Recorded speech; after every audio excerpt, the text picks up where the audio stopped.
14वीं विधानसभा का शीतकालीन सत्र संपन्न हो चुका है और अगर बात की जाए तो 3 दिन का सत्र था। तमाम विधायकों द्वारा शपथ ली गई।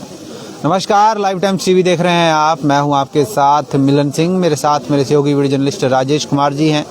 ज्वालामुखी से विधायक दूसरी बार जीत के आए हैं। संजय रतन जी हमारे साथ हैं, खास बातचीत करेंगे। संजय रतन जी, पहले तो बधाई जीतने की। थैंक यू, धन्यवाद जी। पहला सवाल तो यही रहेगा, पहले आज की बात की जाए। आज आपने एक विषय उठाया था जब आप राज्यपाल के अभिभाषण पर चर्चा कर रहे थे, स्वतंत्रता सेनानियों को लेकर, क्या कहेंगे?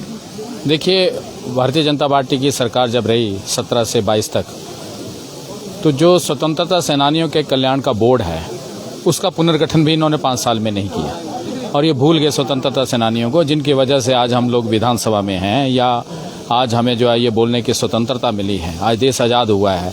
उन लोगों को भूल गए और हमने कहा था कि आपने स्वतंत्रता सेनानियों के साथ उन लोगों को मिला दिया जो इमरजेंसी के टाइम में अरेस्ट हुए थे, जिन्होंने वो भ्रष्टाचार किया था, कालाबाजारी की थी, जमाखोरी की थी। उस वक्त इमरजेंसी में जिन लोगों को उस वक्त की सरकार ने कानून के दायरे में रहकर जो है वो उनके अगेंस्ट जो है वो कार्रवाई की थी, उन लोगों को इन्होंने जो है वो सम्मान पेंशन लगा दी, ना कि स्वतंत्रता सेनानियों के बारे में इन्होंने कोई कारण रखा।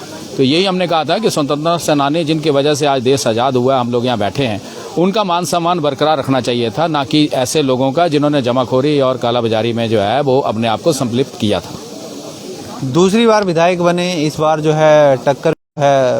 अगर बात जहाँ क्षेत्रवाद की राजनीति से मुझे जूझना पड़ा, वहाँ जात पात की राजनीति से भी मुझे जूझना पड़ा। पर मैं धन्यवाद करना चाहूँगा ज्वालामुखी विधानसभा क्षेत्र की जनता का कि जिन्होंने विकास को मद्देनजर रख के मुझे वोट दिया।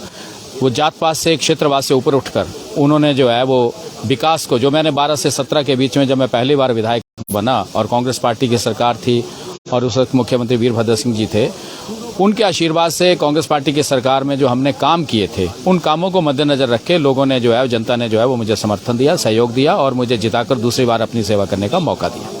सदन के अंदर की बात की जाए या सदन के बाहर की बात की जाए, डी नोटिफिकेशन का मुद्दा जमकर गूंजा, क्या लगता है? और आप सरकार कह रही है कि बजट की व्यवस्था नहीं थी, विपक्ष कह रहा है कि बजट की पूर्ण व्यवस्था की गई थी, लेकिन सरकार पता नहीं क्या सोच कर जो है डी नोटिफिकेशन कर रही है। देखिए, सरकार ने आनन फानन में जो है वो 900 के करीब इंस्टीट्यूशन जो है खोल दिए, वो चाहे स्कूल थे, कॉलेजेस थे या दूसरे कार्यालय थे। 2017 दिसंबर में भारतीय जनता पार्टी की सरकार बनी। अप्रैल 22 तक इनको जो है वो हिमाचल प्रदेश के लोगों की सुविधाओं का ध्यान नहीं आया कि इन लोगों को जो है किसी कार्यालय खोलने की आवश्यकता है या इंस्टीट्यूशन खोलने की।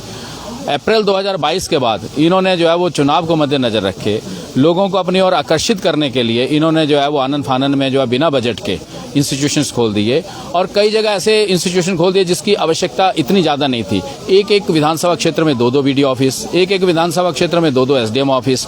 तो वो लोगों का पैसा, जो सरकार का पैसा, उसका मिसयूज किया गया और भारतीय जनता पार्टी ने अपने राजनीतिक स्वार्थ को साधने के लिए ऐसे काम किए। अब जैसे मेरा खुंडिया का बीडीओ ऑफिस है, खुंडिया में बीडीओ ऑफिस खोल दिया सिर्फ 20 पंचायतों का, जबकि अगर ये खुंडिया तहसील को भी लेते तो उसमें भी 25 पंचायतें आती हैं। तो 5 पंचायतें इन्होंने देरा में रहने दी। हमारी जो है वो 51 पंचायतें हैं, 31 पंचायतें देरा ब्लॉक में रहने दी और 20 पंचायतों का अलग से एक बीडीओ ऑफिस खोल दिया। तो ऐसे कार्यालय जो खोले जिससे जनता को फायदा नहीं हुआ, नुकसान हुआ। हमने कहा कि हम जो है गुण दोष के आधार पर जो है और नीड बेस पे जहां जरूरत होगी उनको जो है वो रिव्यू करने के बाद हम खोलेंगे। हम बीडीओ ऑफिस के विरुद्ध नहीं थे, हम बीडीओ ऑफिस चाहते हैं कि ज्वालामुखी विधानसभा क्षेत्र में, क्योंकि 2 ही विधानसभा क्षेत्र ऐसे हैं जिला कांगड़ा में, पालमपुर और ज्वालामुखी, जिनमें ब्लॉक का कार्यालय नहीं था। तो हम चाहते थे, हमने अपने पिछले समय में भी इसको खोलने का प्रयास किया था और उस वक्त हमने सारा कुछ तैयार भी कर दिया था मसौदा, लेकिन चुनाव आ गए और चुनाव की वजह से रह गया था। हम चाहते हैं कि 51 पंचायतों का बीडीओ ऑफिस खुले और उसको हम बड़ी जल्द जो है वो माननीय मुख्यमंत्री महोदय से बात करके उसको जो है खोल देंगे। आखिरी सवाल रहेगा, क्या प्राथमिकता रहेंगी ज्वाला जी के लिए? देखिए, मेरी प्राथमिकताएं जो हैं, सबसे पहले तो मैं उन कामों को पूरा करूंगा जो मैंने 2012 में से 17 के बीच में शुरू किए थे और सरकार बदलने के बाद जिन कामों को इन्होंने रोक दिया था, बंद कर दिए थे, उन कामों को मैं पूरा करूंगा। और उसके बाद मेरी 3 प्राथमिकता रहेंगी सबसे ज़्यादा। एक तो मैं शिक्षा के क्षेत्र में प्रसार करना चाहता हूं। मैं चाहता हूं कि मेरे चुनाव क्षेत्र का हर नौजवान जो है वो घर की रोटी खाकर कम से कम ग्रेजुएशन की शिक्षा जो है वो अपने क्षेत्र में ग्रहण करे। और दूसरा, मैं स्वास्थ्य सुविधाओं का जो अभाव है उनको सुदृढ़ करूंगा, ताकि भगवान ना करे कभी किसी को जरूरत पड़े तो उसको अच्छी स्वास्थ्य सुविधाएं जो है वो हमारे चुनाव क्षेत्र में मिले, घर द्वार पे मिले। और तीसरा, हर गांव की कनेक्टिविटी सड़क के साथ जोड़ने का प्रयास करेंगे, ताकि ये तीनों चीज़ें जब लोगों को मिल जाएंगी तो वो सारी मूलभूत सुविधाएं उनको उपलब्ध हो जाएंगी जिसको वो जीवन निर्वाह करने के लिए एक आम व्यक्ति को चाहिए होती है।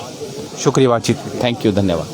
तो आप देख सकते हैं कि ज्वालामुखी के विधायक हैं संजय रतन, और सदन का 3 दिन का जो है किस प्रकार से रहा है उसको लेकर इन्होंने चर्चा की है। और इसके अलावा अगर बात की जाए तो किस प्रकार की जो है प्राथमिकताएं ज्वालामुखी विधानसभा क्षेत्र को रहेंगी उसको लेकर भी बाकायदा इन्होंने चर्चा की है।